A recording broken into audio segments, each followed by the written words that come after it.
Towson, Baltimore, Tennessee. Wish I had my my hat from the Houston trip. I would be wearing that. Maybe I'll get myself a new cowboy hat. We'll be down at Piranha's on Friday night and Saturday in Nashville. Come drink, eat. They got donut burgers. They're going to be delicious, as well as the hot chicken that Nashville is so famous for. We're famous for winning football games down in Nashville, the Baltimore Ravens. They hate us down there. I had Blaine Bishop on earlier this week and Coach McGinnis and amongst many of the other media luminaries down there saying, yeah, the Ravens beat us in the worst circumstances. I hope this is the case this weekend, as it looks like we're getting Joe Flacco back.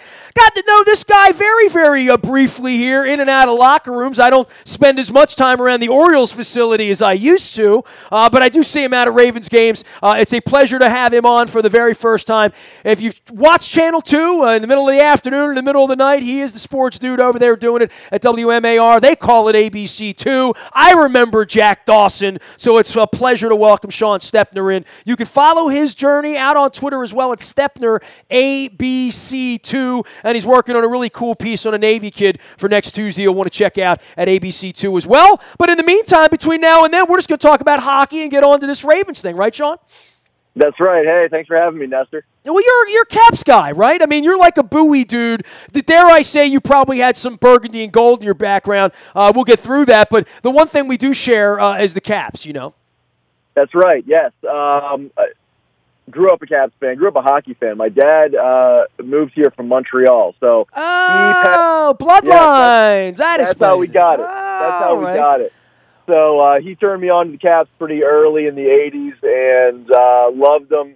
Ever since they started losing playoff games, I was a fan. So, a huge hockey guy, played growing up, played a touch in college at Ohio University, and then followed my journalism dreams. But, yeah, huge hockey fan, huge Caps fan. Yep. So one more thing we share in common. We both have frozen our ass off at Piney Orchard, correct? That's correct, yes. Actually, playing for the Bowie Bruins in the 90s, our main rival was the Chesapeake Chiefs, and we had many a battle against Chesapeake. You know, when the Ravens play the Steelers, it's Steelers week. When we had the Chesapeake Chiefs on the schedule, it was Chesapeake week, and their home rink, of course, Piney Orchard.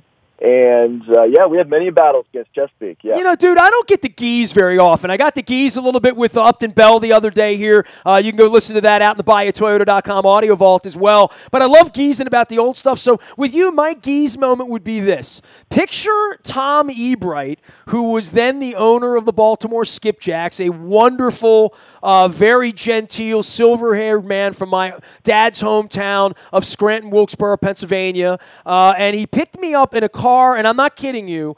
I don't know what it was. If I can ever find his wife, Joyce, who was from Dundalk, and their daughter went to Vanderbilt to sing and dance. She was a wonderfully talented lady who did a lot of theater, a lot of acting. He picked me up on my house at 428 Kane Street over in East Baltimore in a car that I swear to God looked like a DeLorean. Like, it was a completely, no, I'm not kidding you, it was a made-from-scratch sort of model car. So it didn't really look like a Ford, a Chevrolet, a Toyota, a Honda, a Mitsubishi. It looked like something that was unique unto itself. You know what I mean? Maybe the way a Tesla or one of these are, but it didn't look like anything else. And he picked me up, and the top was down, and we drove to Piney Orchard together the day that it opened.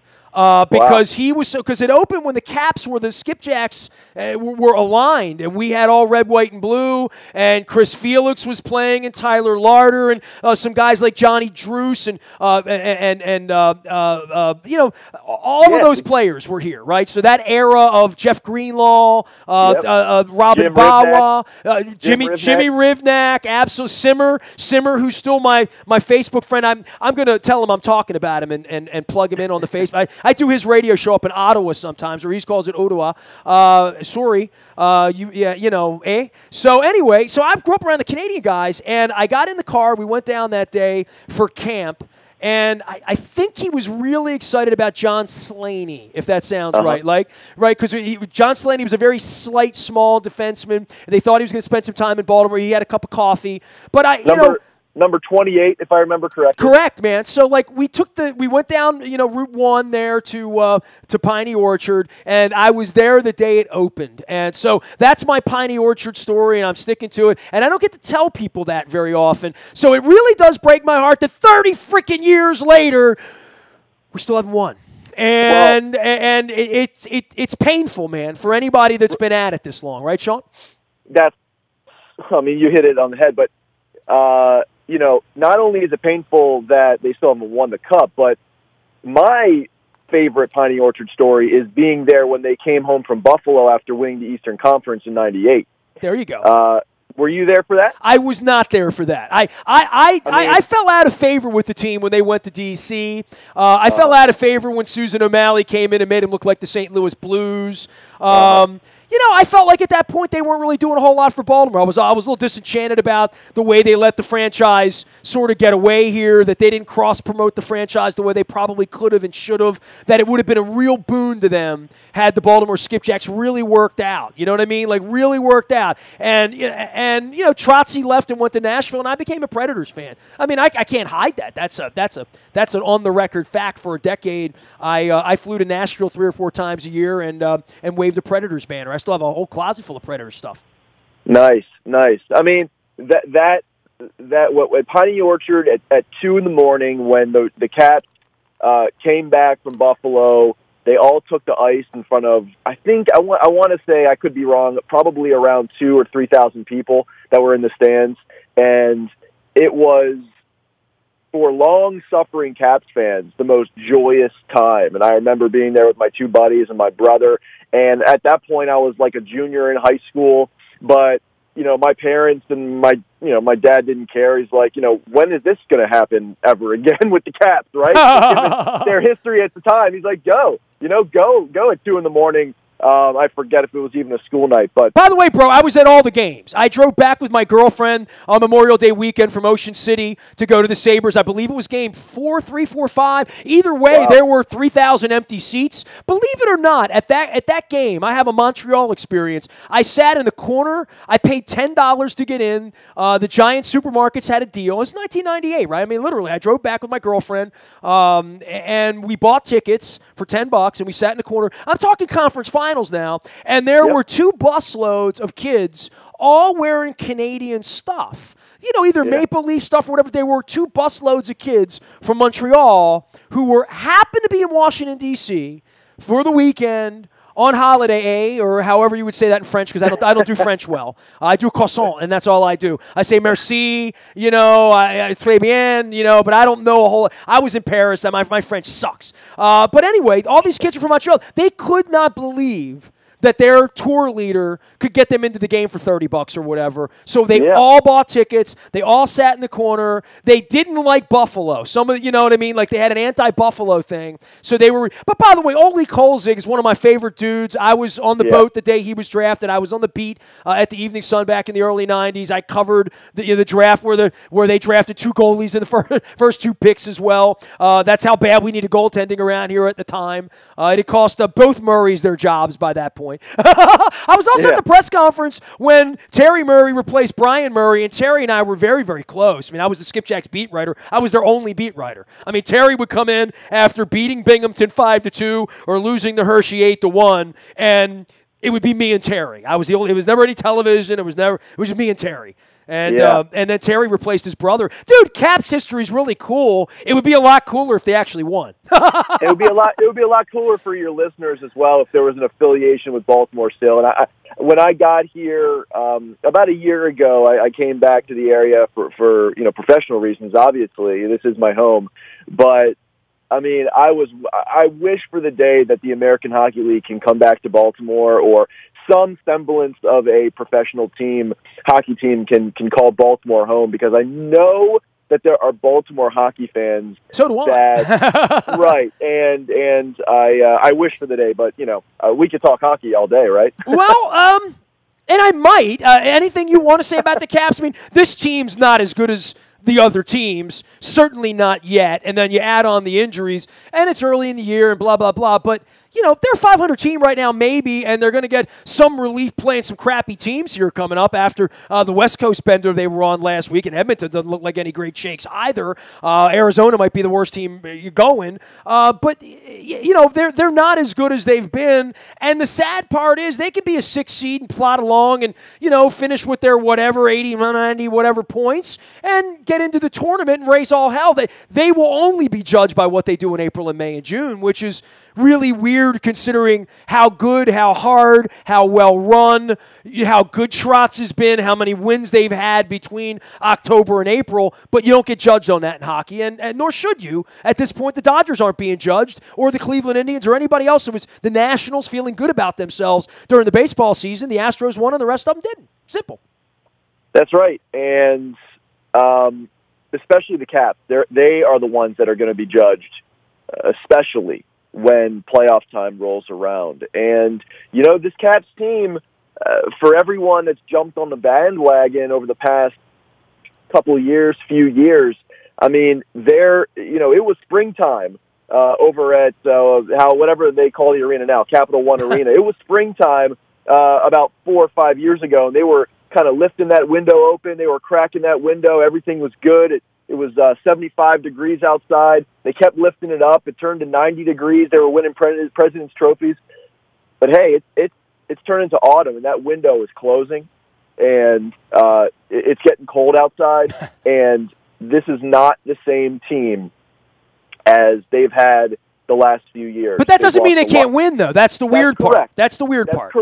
That's correct. The Chicago Blackhawks have that going on right now, but they won, right? So it's different. But the sun's starting to set the way it did on the Philadelphia Phillies, right? The way it did on the Yankees the first time, the way it is on the Orioles right now, but that's our next phone call. But you sense that, but they can still win. Unlike, I don't believe the Wizards can win unless LeBron breaks his leg.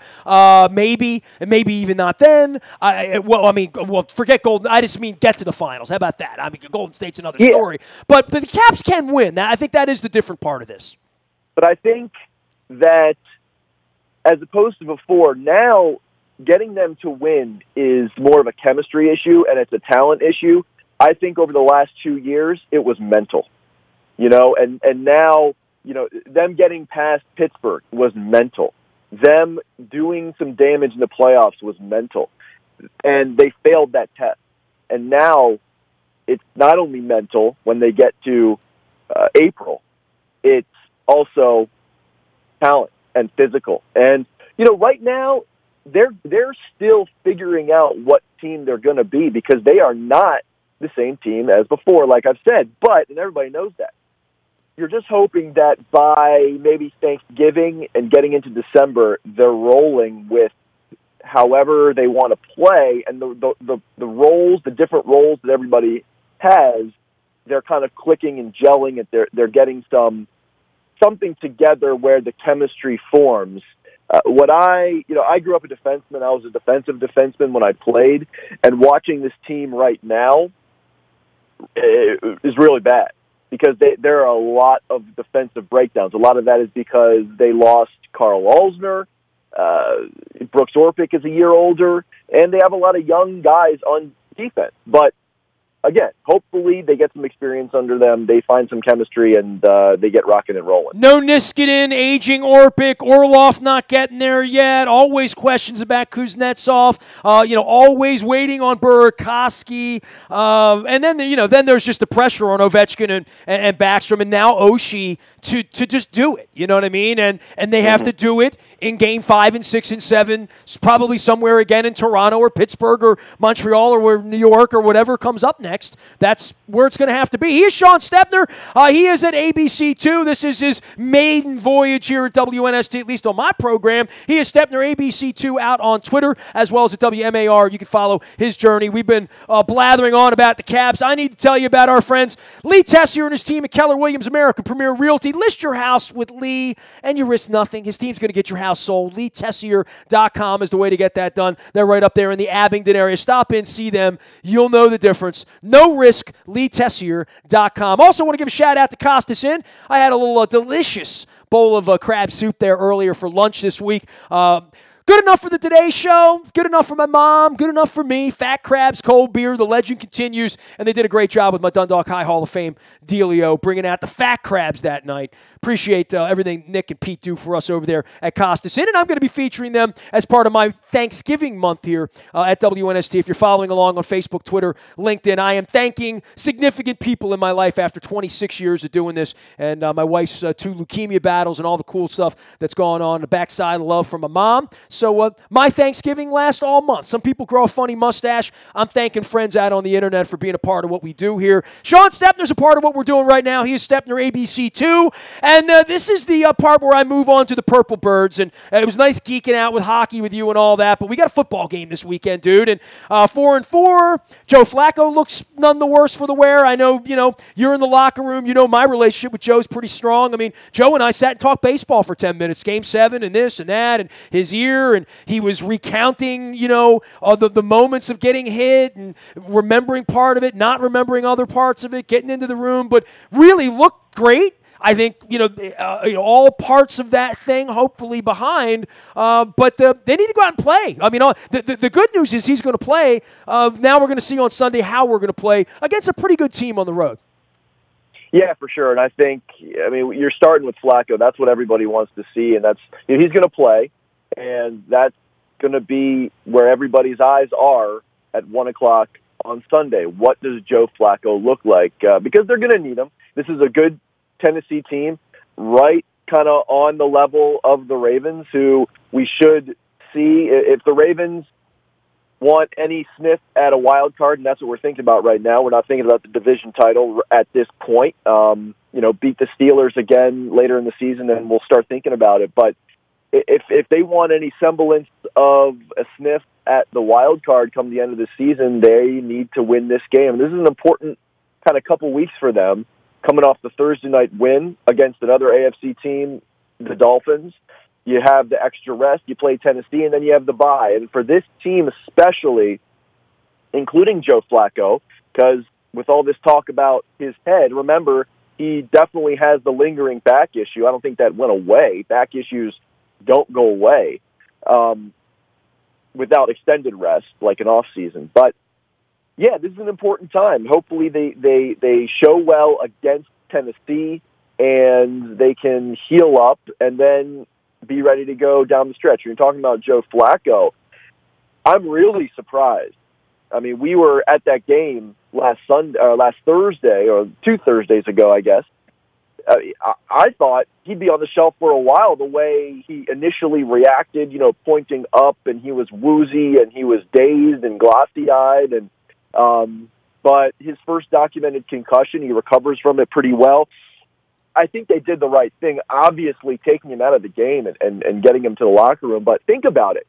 If this is the NFL 10 years ago, maybe even 5 years ago, I think Joe Flacco's playing in the second half, don't you? I mean, the way that the league used to be and the way he talked about himself on Wednesday being, kind of all with it, I thought he probably went back in that game. Not saying that was right. I think that would have been the wrong decision. But a few years ago, I think Joe Flacco plays in that game, don't you? Stitch him up, man. Send him out there, right? It's like Willis Reed, right? I mean, I don't disagree with you. And I'll say this, I don't want him to go out there if his head's not right. But at least at this point, I think.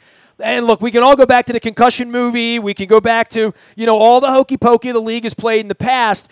I'd like to believe some of that's gone. Some of that, at least on this issue, given the sensitivity of it and the fact that many others have been held out for long, long stretches of time and evaluated incredibly thoroughly. For that, I think we should all be thankful. Then there's the fact of the matter, we got to go win a football game, right? And what's going to happen here with Brandon Williams and what's going to happen with stopping the run, because they're going to run early, they're going to run often. They got 2 running backs. They have a closer, as they like to say, who I saw rumble and bumble and stumble down there at Alabama for a long period of time.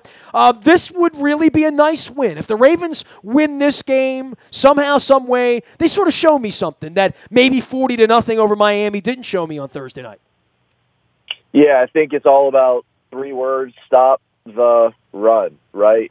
This team, where they're ranked, dead last in run defense, even after what they did against the Dolphins, which was no small feat. I mean, Ajayi's pretty good, but hey, listen, if they can stop the run like they did against the Dolphins, maybe another Titans running back, another opponent's running back can fall out of favor. Can't be traded. The trade deadline's gone. But listen, I mean, that's where it starts and finishes at this point for the Ravens. After the first couple weeks, we thought this offense was the problem. Joe and the passing offense was the problem, and it still is a major issue. But the most pressing issue, I think, is getting that run defense back in order. And they, after a few kind of, I guess you could say they stopped the bleeding against the Dolphins. Whether the bleeding starts again, which very well could happen against this duo on Sunday, that remains to be seen. But if they can stop the run, they give, they make Marcus Mariota put the ball in the air. And like I said, the first 2 weeks, you saw what this defense did when the opponents passing all over the field. They create havoc and they create turnovers, and I think that's where, like I said, it starts with stopping the run. They have to do that. Enjoying a chat with Shawn Stepner of WMAR ABC2. You can follow him at Stepner ABC2 out on Twitter. Ravens headed away this weekend. We've gone through the Caps. We'll get to the Orioles in our next conversation. But for now, I want to tell you about Orioles, man. Every time I go to G&A Coney Island Hot Dog, I think about the best hot dogs in the world. This week, it got referenced with my dad, so I just want to give a shout-out for all the times I've been to G&A Coney Island. But we were talking about the French fries and gravy and I still have never had the French fries and gravy at G&A. So when you see Andy, tell him to warm up the gravy. I'm coming over there. GNArestaurant.com is the way to find them. We are also the voice of Coppin State University here at WNST. We're your home for Eagles and Ladies Eagles basketball games all winter long. You can learn more at CoppinStateSports.com. We'll also be hearing from Juan Dixon regularly around here at WNST. Shawn, last thing for you, man. Speaking of the local college scene, I know you spent a little time down in Annapolis here, not busting up that Washington Nationals exhibition game with the Naval Academy down there that we saw reported earlier, but talking about the Naval Academy and a football player, kind of a special story that I know you're spotlighting on Tuesday out at ABC2. Yeah, so I spent some time with the Navy football team, and I just got to get this out of the way. When I go down to the Naval Academy to do a story, or for anything, at the Naval Academy, if you're ever on their grounds, it is the most beautiful campus. It is awesome. Not only the I agree, but interacting with the type of human being that is at the Naval Academy is just top notch. I love going down there every single time. But I'm doing a story on Tuesday night at 11 p.m. on Channel 2 about a freshman at the Naval Academy on the football team, linebacker named Dallas Junty. And if you don't know his story, it is one of the most inspiring stories that you'll ever come across. This kid from Fort Lauderdale, Florida, really tough upbringing. His mom was a Haitian immigrant, had him really young. Things didn't work out between them. She was a single mom.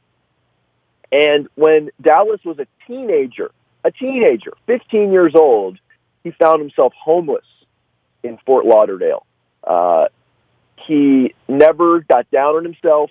If you're in that situation and you're a teenager, your teenage years are hard enough. If you're in that situation, things can go really, really badly. I think everybody can agree on that. He never quit on himself. He worked at school. He worked on the football field. He found a suitable living situation, and he got scholarship offers. He went to University of Wisconsin, didn't work out, ended up at the Naval Academy. He is thriving. And the way that Coach Ken Niumatalolo talks about this freshman who's on the scout team, because he wasn't granted a transfer waiver, which is beyond me. The NCAA gives out transfer waivers on a case-by-case basis. Oh, they make it up as they go along, bro. I was talking about that with Feinstein last. It really is kind of crazy, the NCAA. Oh, I mean, the NCAA is right up there with, FIFA and the IOC, I guess. But that's a story for and the Wizard of Oz, too. Right. That's a story for a different day. But, this kid So he wasn't granted the waiver, which Coach Niumatalolo on the record is not thrilled about. But so he has to sit out this year because he's a transfer. He's on the scout team. And he may only be a transfer on the scout team sitting out a year for eligibility reasons. But the way that his teammates talk about him already and his coach talk about him already, knowing his backstory, knowing where he's come from, and always being positive is just remarkable. This kid is such a great human being, and I can't wait to tell his story on Tuesday night, November 7th at 11 p.m. on Channel 2. Good work, Shawn, man. Great having you on. I will come back, and now that I know you have disdain for the NCAA and FIFA and the IOC, that'll be our third conversation. The second one we're going to need 2 parts for anyway because it's the Orioles offseason, and that's always a circus. I've been at this since you were a kid. You know what I mean? So, yeah. Hey, man, always great to visit with new people and have some local folks on. It was a great visit with you. We're going to send everybody out to Stepner ABC2. Also, your piece on Tuesday night on the kid from Navy. Dallas Junta, but it's Jean like Gene T-Y. Jeanty is the spelling of his name. And there are several stories out on the internet, including yours coming on Tuesday night to tell the story of him. And, hey, appreciate the visit, man. Hope to see you at the old ball yard or out in Owings Mills. We get a little bye week next week. Put the feet up on and watch Red Zone next weekend, right? Watch Red Zone or chase after the kiddos. Either one. You know, they're a 4 and a 2-year-old will keep you busy. You got it, man. We'll see you soon, all right? All right, thanks, Nestor. You got it. By the way, my wife's favorite show is on ABC2. Can I tell you that? Which one is it? The Chew. She's a Chew fan. It's the morning show, right? Right. The food show, right? There we go. Yeah. All right. I know it's on ABC because it says so on the website. So Love it. Yeah, nice. I mean, so there's a rumor we might actually go there on Wednesday in New York, but that's just a rumor. Don't let that out.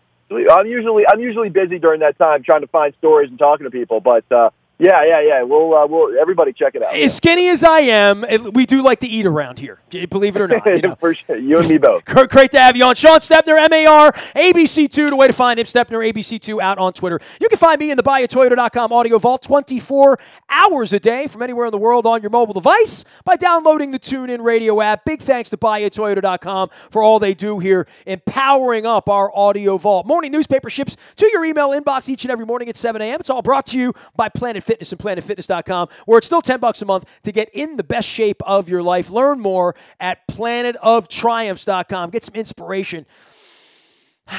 It is the eggnog season. What can I say? Get in shape. It's $10. No commitment. Planet Fitness. Go for it. Morning newspaper, always there at 7 a.m. And if you're looking for the breaking news, the tech service is the way to do that. It's all brought to you by Coons Ford Security Boulevard. Dennis Colazzos here each and every Thursday from 3 until 5, driving you home, getting you ready for any weekend that there is, and certainly watching hockey and MMA and UFC. And there's no more baseball to watch, but we're going to be watching the Terps very soon as well. Dennis is here 3 to 5. It is the SSV on WNST, all presented by Coons Ford of Security Boulevard. I'm on Facebook, Twitter, LinkedIn, Snapchat, Instagram. I'll be in Nashville all weekend at Piranhas on Friday night for a couple hours. Again, on Saturday, we'll be out on Facebook and Twitter saying hello to folks, and stop by. My wife will be with us. We've shared many a beer in Nashville with a lot of folks over the years, so we at least have a gathering point. And hey, they got donut burgers, and they got hot chicken. That's all you need to know. Nasty at WNST.net finds me. We are WNST.net AM 1570 and WNST Towson, Baltimore, and we never stop talking Baltimore sports.